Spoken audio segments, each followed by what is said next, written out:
It's a very, very difficult job that Chief Constable's got. Are you fully supportive of what he's trying to do? Absolutely. At the end of the day, the Chief Constable has made it abundantly clear to the Essex Police Authority, and I've been in Chelmsford this morning, he has to save £41 million by 2015. That ultimately means cuts to frontline policing. But we must put the blame where it squarely is, and that is to the Tory-led government. They have insisted, despite Her Majesty's Inspectorate saying that 12% was achievable in cuts over 4 years, without any cuts to frontline policing, they have gone ahead with 20%. Now that will have an effect. Blueprint is about having police officers work in a more efficient manner, which is very good. We want to see more policemen.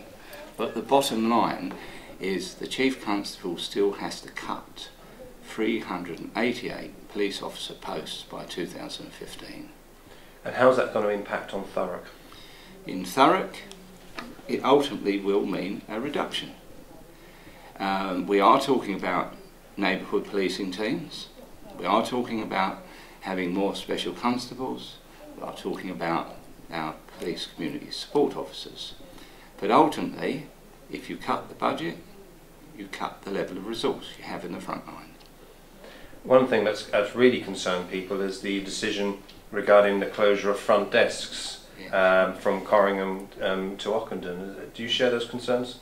Absolutely. But again, you know, the Chief Constable is tasked, along with the Essex Police Authority, to provide a good valued budget. But again, this Tory-led government have said you have to save £41 million. I'm very concerned about what's going to happen in Corringham. The Chief Constable has given me an assurance if we could come up with viable options, he will consider them. But he has been very clear to me he still needs to save the money at the end of the day. You're the person bringing in the Tories into this, so many may counteract with saying, and police officers will say as well, is that one thing that has hamstrung police officers over the last 10, or indeed since 1997 when the Blair administration came in, was the amount of paperwork foisted on the police. You know, so and that was Labour introduced, wasn't it? Well, all police officers have to do a certain amount of paperwork, but at the end of the day, I can put my hand on my heart and say that the Blair and Brown governments gave record funding to police authorities and chief constables in our 13 years of tenure.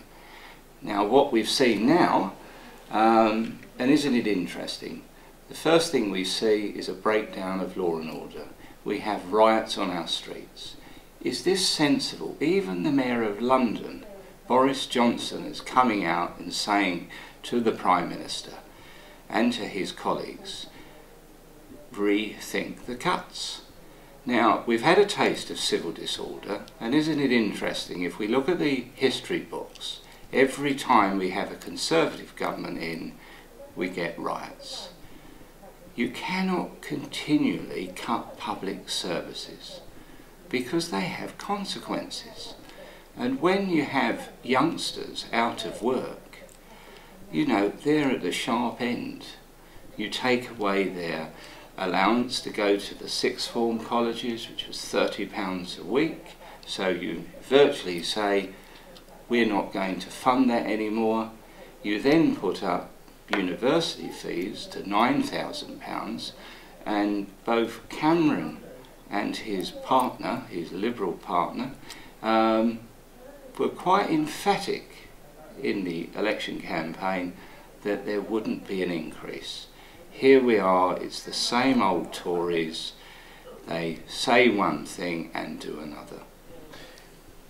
What do you hope to get out of the Chief Constable coming to Council and speaking to all 49 councillors? Well, what I want, and I asked the Chief Constable to come to Thurrock to explain what Blueprint means and how he can devolve more officers into the front line but still reduces budget. I think it's a very sensitive issue. I'm 100% behind the police. They have a very difficult job to do, but it would be wrong of me as a Labour politician not to say the blame for these cuts lays at a Tory-led government. It's Cameron up in London making the cuts. He was told by Her Majesty's Inspectorate quite clear, 12% cuts over 4 years are achievable. Go beyond that, you're into the front line. And that's an independent body, not run by politicians.